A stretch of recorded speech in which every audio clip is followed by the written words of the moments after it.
Welcome to our channel. Today we how to upgrade market knowledge with the Motley Fool, complete guide step by step clearly. In this video, we will explore how to upgrade your market knowledge using resources from the Motley Fool.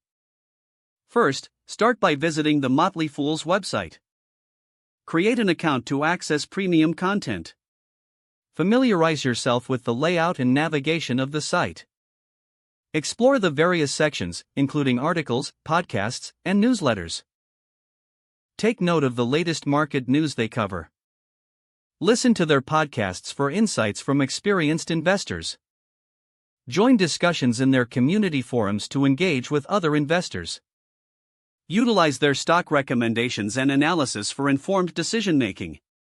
Read beginner-friendly articles to strengthen your foundational knowledge. Diving into their investment philosophy helps in understanding their stock picks. Practice patience while reading detailed reports on companies of interest. Consider their premium services if you're looking for more in-depth analysis.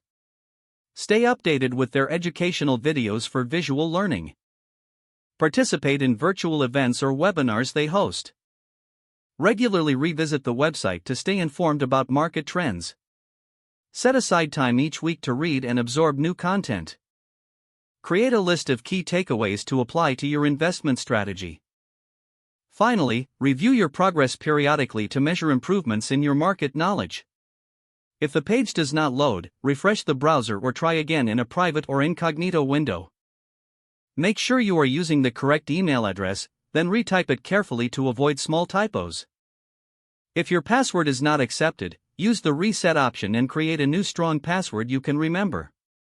Check your spam folder for verification or security emails, then complete any requested confirmation steps. Enable two-factor authentication if available to improve account security and reduce unauthorized access risk. After signing in, review your profile details so your contact information and settings are accurate. If you see an error message, note it down and try again after restarting your device and internet connection.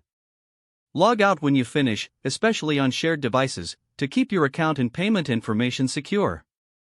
If the page does not load, refresh the browser or try again in a private or incognito window. Don't forget to like this video and subscribe to our channel for more step-by-step tech guides.